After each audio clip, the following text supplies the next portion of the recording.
Darkcast Network. Out of the shadows comes the best of indie podcasts. Hello and welcome to tonight's show.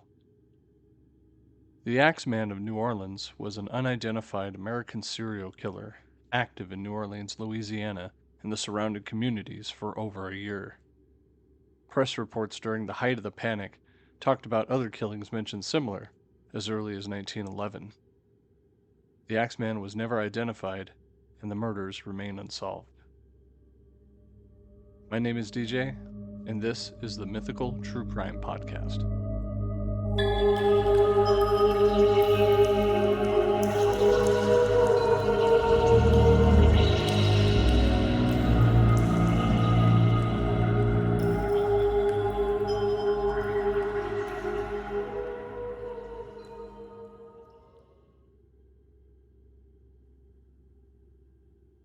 Tonight's show is going to be a little different. I'm going to be a little bit more off the cuff, more than my standard, like rigmarole, monotone sense. If you like this style, please let me know.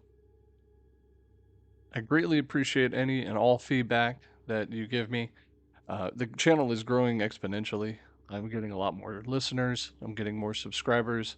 If you haven't already, please subscribe. It helps produce this show as well as continue with the content that you like. And I'd like to continue to give you this content.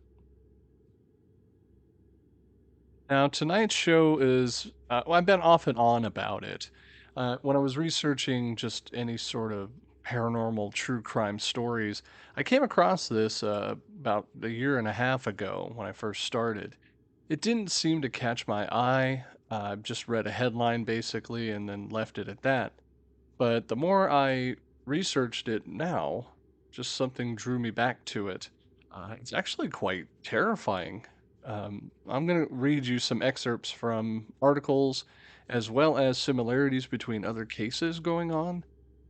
For example, the killer that we're going to talk about tonight actually communicated with the public regularly, even sending letters to the newspaper. Now, if that sounds familiar to you, it should. If you're any fan of any true crime podcast, or stories for that matter, you know killers and other criminals like to toy with the police and general public. And this killer is no exception. The story takes place actually between May 1918 and October 1919, so over a year this person was terrorizing this town. He actually mainly targeted Italian immigrants and Italian Americans, which left the possibility open that these killings were racially motivated. But the killer's never been caught, so we can't conclusively say whether or not it was proven.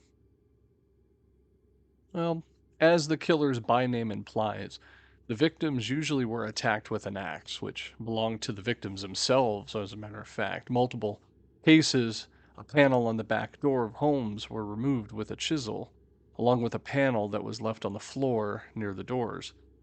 The intruder then attacked one or more of the residences with an axe or straight razor. Crimes were not motivated by robbery. The perpetrator never removed items from the victims' homes. The majority of the Axeman's victims were Italian Americans, as I said, leading many to believe that the crimes were ethnically motivated.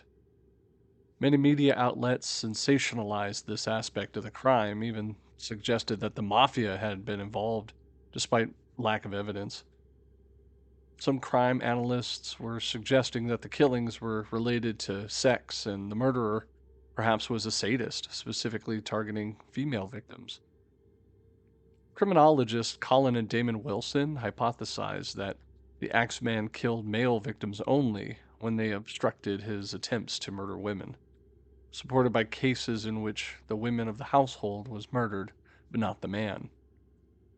A less plausible story is that the killer committed these murders in an attempt to promote jazz music, suggesting by a letter attributed to the killer, in which he stated that he would spare the lives of those who played jazz in their homes. The Axeman was not caught or identified. His crime spree stopped as mysteriously as it had started. The murderer's identity remains unknown till this day, although there are various possible identifications of varying plausibility that have been proposed. On March 13th, 1919, a letter was reported from the Axeman himself, published in the newspapers, saying that he was going to kill again 15 minutes past midnight on the night of March 19th. But he would spare the occupants of any place where a jazz band was playing.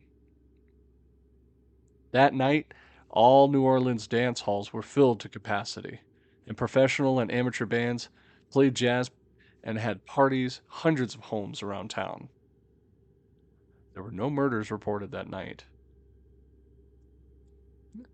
So I was reading as well. This is the actual letter that was sent to the newspapers. It was handwritten, and it starts with hell. I imagine the person was trying to say hello, but maybe he was, again, toying with his victims. Hell, March 13th, 1919. Esteemed mortal, they have never caught me, and they never will. They have never seen me, for I am invisible, even as the aether that surrounds your earth. I am not a human being, but a spirit and a demon from the hottest hell. I am what you Orleans and your foolish police call the Axeman. When I see fit, I shall come and claim other victims. I alone know whom they shall be. I shall leave no clue except my bloody axe, besmeared with blood and brains to those who have sent below to keep me company. If you wish to tell the police to be careful not to rile me, of course, I am a reasonable spirit. I take no offense in the way that they've conducted the investigations in the past. In fact, they have been so utterly stupid as to not only amuse me, but his satanic majesty himself, Francis Joseph, etc. But tell them to beware. Let them not try to discover what I am, for it is better that they had never born than to incur the wrath of the Axeman. I don't think there is any need of such a warning, for I feel sure the police will always dodge me, as they have in the past. They are wise and know how to keep away from all harm. Undoubtedly, you Orleans think of me as a horrible murderer, which I am. But it could be much worse if I wanted to. If I wished, I could pay a visit to your city every night. At will, I could slay thousands of your best citizens, for I am in close relationship with the angel of death. Now, to be exact, at 12:15 earthly time, next Tuesday night, I'm going to pass over New Orleans. In my infinite mercy, I'm going to make a little proposition to you people. Here it is. I'm very fond of the jazz music, and I swear by all the devils in the nether regions, and every person shall be spared in whose home a jazz band is in full swing at the time I have just mentioned. If everyone has a jazz band going, well then, so much the better for you people. One thing is certain, and that is that some of your people who do not jazz it out on that specific Tuesday night, if there be any, will get the axe. Well, as I am cold and crave the warmth of my native Tartarus, it is about time I leave you and your earthly home. I will cease my discourse, hoping that thou wilt publish this, that it will go well with thee. I have been, am, and will be the worst spirit that has ever existed, either in fact or realm of fantasy. Signed, the Axeman. Ooh. Could you imagine waking up one morning not only panicking about the local news discussing yet probably another horrible murder happening, but an actual communication from the killer himself and publishing it and then reading it. In a bit, I'm going to go over each of the victims, but first, crime writer Colin Wilson speculated that the Axeman could have been Joseph Monfrey, a man shot to death in Los Angeles, December 1920, by the widow of Mike Peptone, the Axeman's last known victim. Wilson's theory that he was widely been repeated in other true crime books and websites. However, the crime writer Michael Newton searched New Orleans and Los Angeles public, police, court records, things of the sort, as well as newspaper archives, but he failed to find any evidence of a man with the name Joseph Monfrey or anything similar that had been assaulted or even killed in Los Angeles. Newton said that it was also not able to find any information on Mrs. Peptone, identified as some sources as Esther Albano, and other simply as the woman who claimed to be Peptone's widow. The information he couldn't find that Miss Peptone was arrested, tried, or convicted for any such crime, or even indeed that in California. Newton notes that Mumfrey was not an unusual surname in New Orleans at the time of the crimes. It appears that was actually may have been the individual named Joseph Monfrey or Mumfrey in New Orleans who had a criminal history, who may have been connected to organized crime. However, local records for that period also were not extensive enough to allow confirmation for this, or even to positively identify the individual.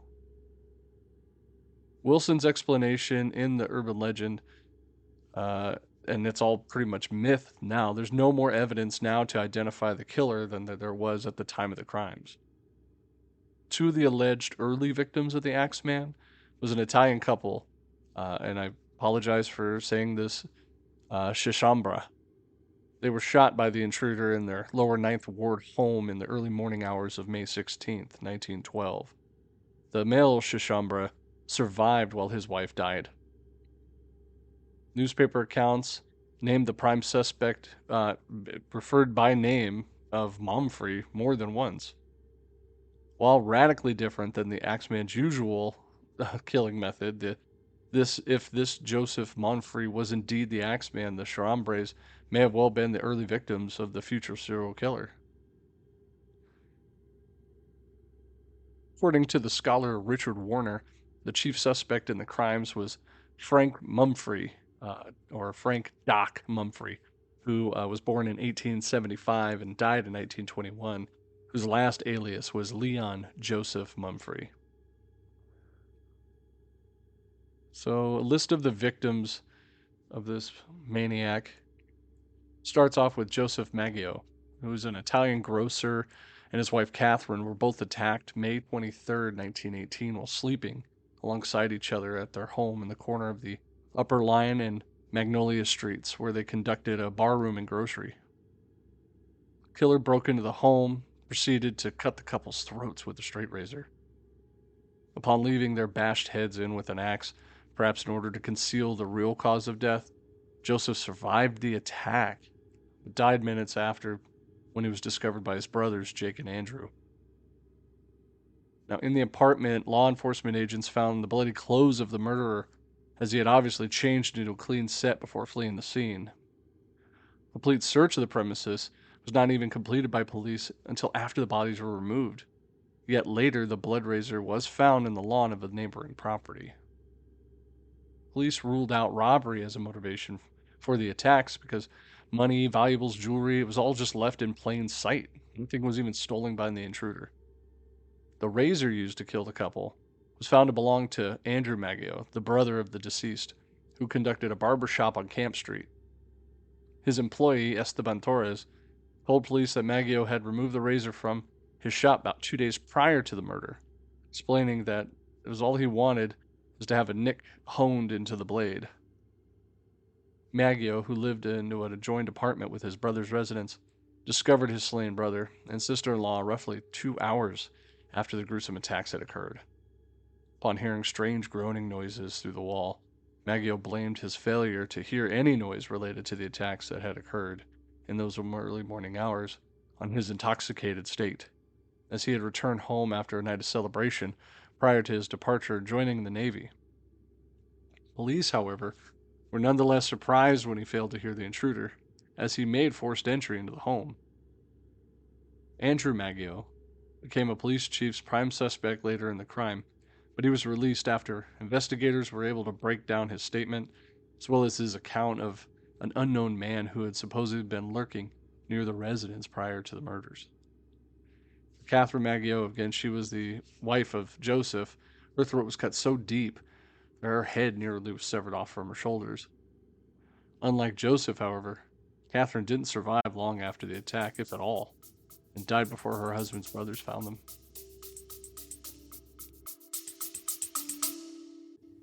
After this quick message, we'll be right back. Hello there, listeners. Whether you're new or you've been with me from the start, a great way to catch up and dive deeper into the world of mythical true crime is to check out my earlier shows. I've covered everything from Bigfoot to aliens and ghosts. Take a moment and browse through the past episodes, and don't forget to subscribe if you haven't already. Your support means everything to me.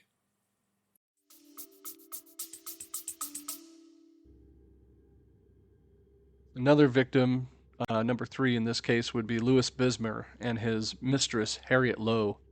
They were attacked in the early morning hours of June 27th, 1918, a little over a month from the first attacks, in the quarters at the back of his grocery store, which were located at the corner of La Harpe Streets.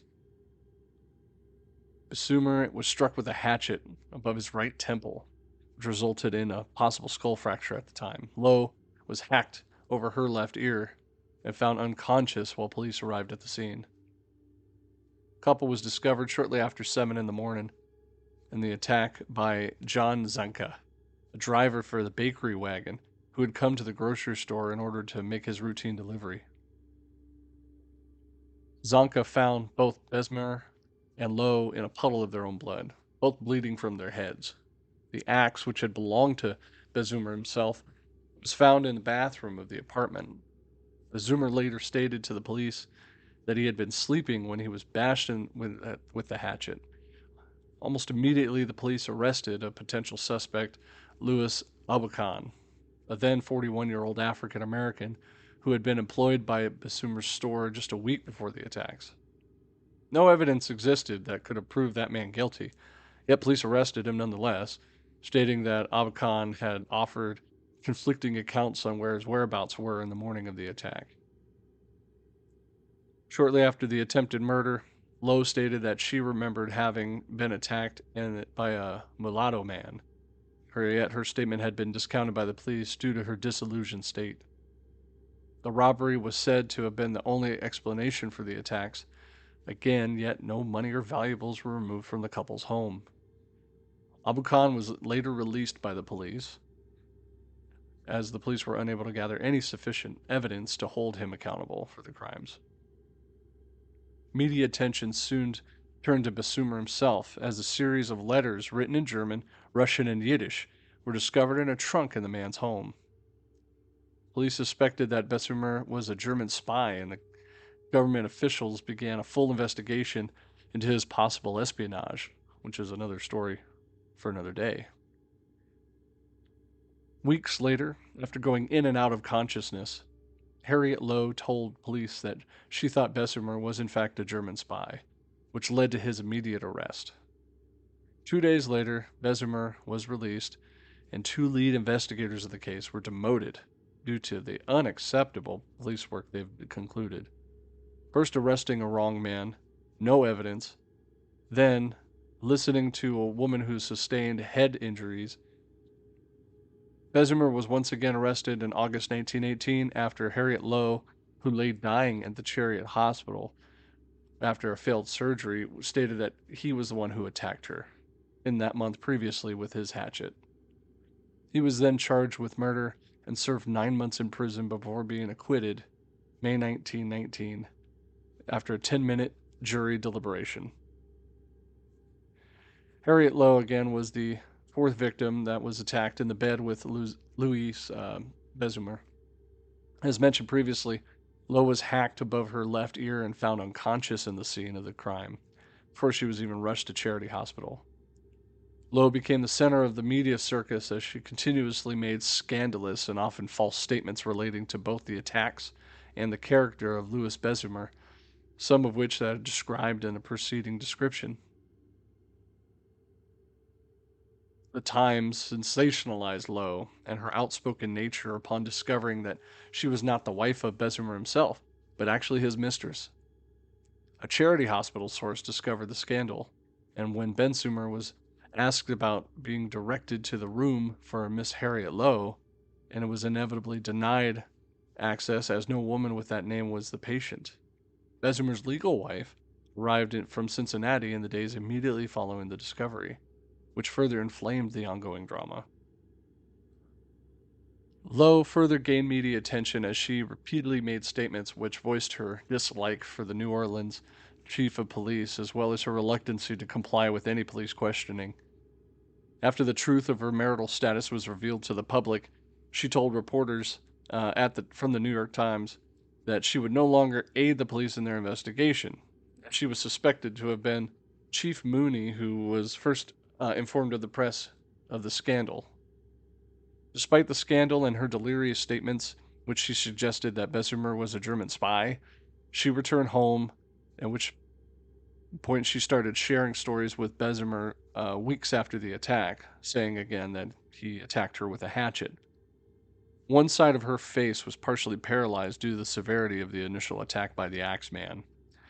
Fortunately, she died August 5th, 1918, just 2 days after doctors performed surgery in an effort to repair her partially paralyzed face. Just prior to her death, Lowe told authorities that she suspected that Louis had attacked her that day. But that wouldn't explain his injuries of the attack. Anne Schneider was attacked in the early evening hours of August 5th, 1918. She was 8 months pregnant. The 28-year-old on Amelia Street woke to find a dark figure standing over her and was bashed in the face repeatedly. Her scalp was so severely damaged that it had been cut open, and her face was completely covered in blood. Miss Schneider was discovered after midnight by her husband, Ed Schneider, who was returning late from work. Schneider claimed that she remembered nothing of the attack, and she gave birth to a healthy baby girl 2 days after the incident. Her husband told police that there was nothing stolen from the home besides $6 or $7 that had been in his wallet. Windows and doors of the apartment not been forced open, and authorities came to the conclusion that the woman was most likely attacked with a lamp that had been in a nearby table. James Gleason, who the police said was an ex-convict, was arrested shortly after Schneider was found. Gleason later was released due to the complete lack of evidence and stated that he originally ran from authorities because he had been so often arrested. Lead investigators began to publicly speculate that the attack was related to the previous incidences of Bezumer and Maggio. Now, Joseph Romano was an elderly man living with his 2 nieces, Pauline and Mary Bruno. And on August 10th, 5 days after the Schneider attack, Pauline and Mary awoke to the sound of a commotion in the adjoining room where their uncle resided. Now, upon entering the room, the sisters discovered their uncle had been taken several serious blows to the head, which resulted in 2 open cuts. The assailant was fleeing the scene as they arrived, yet the girls were able to distinguish that he was a dark-skinned, heavy-set man who wore a dark suit and slouched hat. Romano, who had been seriously injured at that point, was able to walk to the ambulance once it arrived. Yet 2 days later, he died from severe head trauma. The home had been ransacked, yet no items were stolen. Authorities found a bloody axe in the backyard and discovered a panel in the back door that had been chiseled away. The Romano murder created a state of extreme chaos in the city, with residents living in constant fear of this Axeman attack. Police received a slew of reports in which citizens claimed to have seen the Axeman lurking in the New Orleans neighborhoods. A few men even called to report that they found axes in their backyards. It was at this time a man named John Tantanio was a retired Italian detective made public statements in which he hypothesized that the man who was committing these Axeman murders was the same who had killed several individuals years earlier in 1911. The retired detective cited similarities in the manner of which two sets of homicides were committed as reasons to assume that they'd been conducted by the same individual. John would then later describe the potential killer as an individual with dual personalities who killed without motive. This type of individual, who John stated could very likely be the normal, law abiding citizen who is often overcome with overwhelming desire to kill. He went later on to describe that the killer was a real life Dr. Jekyll and Mr. Hyde.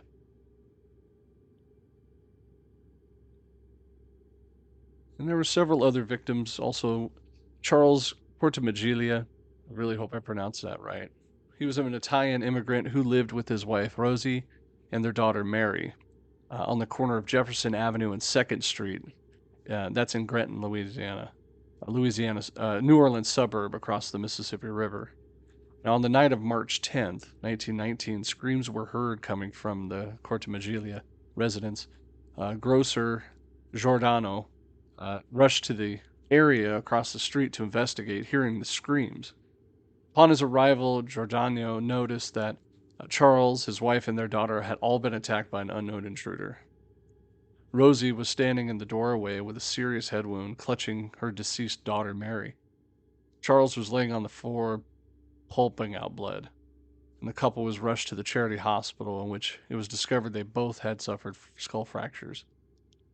Nothing was stolen from the house, but the back panel of the house had been chiseled away, and the bloody axe was found on the back porch of the home. Charles was released 2 days later, and his wife remained in care with doctors. And upon gaining full consciousness, Rosie made claims that Giordano and his 18-year-old son Frank were responsible for the attacks. Orlando and the 69-year-old man was in too poor of health to have committed these crimes, as police conducted. Frank Giordano was more than 6 feet tall and weighing 200 pounds, and he would have been too large to fit through the panel in that back door. Charles vehemently denied his wife's claims, yet police nevertheless arrested the two and charged them with the murder. The men would later be found guilty. Frank was sentenced to hang, and his father was to spend the rest of his life in prison. Charles then divorced his wife, had a long trial, and almost a year later, Rosie announced that she had been falsely accused, the two out of jealousy and spite. Her statement was only evidence that it was against the Giordanos, and they were released from jail shortly after. Rosie, again, she was the immigrant wife to Charles. She was attacked alongside her husband that day, and while sleeping with her baby in her arms, she was so badly wounded by the Axeman, but she did survive the incident. The only one that didn't survive was Mary, the 2-year-old daughter of Charles and Rosie. She was killed while sleeping in her mother's arms with a single blow to the back of the head while the parents were attacked. There's a few more victims. Steve Boca was a grocer who was attacked in his bedroom while he slept by the axe-wielding intruder, and this happened on the night of August 10th, 1919. Boca awoke in the night to find a dark figure looming over his bed, and upon regaining consciousness, Boca ran into the street to investigate the intrusion. He found that his head had been cracked wide open. Grocer ran to the home of his neighbor, Frank, and that's where he lost consciousness and collapsed. Nothing had been taken from the home, again, but the panel on the back door, of course, was chiseled away. Boca recovered from his injuries, but he couldn't remember any more details after that trauma. Now, keep in mind that this attack actually took place after the infamous Axeman murder letter was given to the newspapers. Sarah Lohman was attacked on the night of September 3rd, 1919. Neighbors came in to check on the young woman who was living alone and broke into her home when she didn't answer. They discovered the 19-year-old lying unconscious in her bed, suffering from a severe head injury and missing several teeth. The intruder had entered the apartment through an open window and attacked the woman with a blunt object. A bloody axe was discovered in the front lawn of the building. Lohman recovered from her injuries yet she couldn't recall any other details from the attack. And the last victim was Mike Peptone. He was attacked on the night of October 27th, 1919. His wife was awakened by a noise and arrived to the door of his bedroom just as a large, axe-wielding man was fleeing the scene. Mike Peptone had been struck in the head, and he was covered with his own blood. Blood splatter was covering the majority of the room, including a painting of the Virgin Mary. Miss Peptone, the mother of 6 children, was unable to describe any of the characteristics of the killer. And again, the Peptone murder was the last of the alleged Axeman attacks. That was some scary stuff. It kind of had like Friday the 13th vibes with it, with the whole Axeman murder thing. But the letters given to the newspapers, that's straight up Jack the Ripper Zodiac stuff. Let me know what you thought. Comment below. Please subscribe again. It helps me monetarily, but it also helps me keep this channel going. You can reach out to me on Facebook, Instagram, or Twitter. If you have any episode suggestions, I'm more than willing to take them on. I'm also very communicative. I reach out to you in less than 24 hours. And if you are a subscriber to my channel, I do communicate with you via email. Again, thank you very much for listening. This is DJ with the Mythical True Crime Podcast. Good night.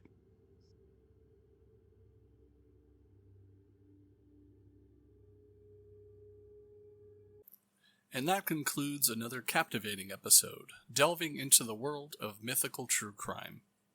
I appreciate you joining me tonight as we listen to the facts from these true crime tales. Stay tuned for our next episode, where we'll uncover even more mysteries. Until then, thank you for listening to tonight's episode. Good night.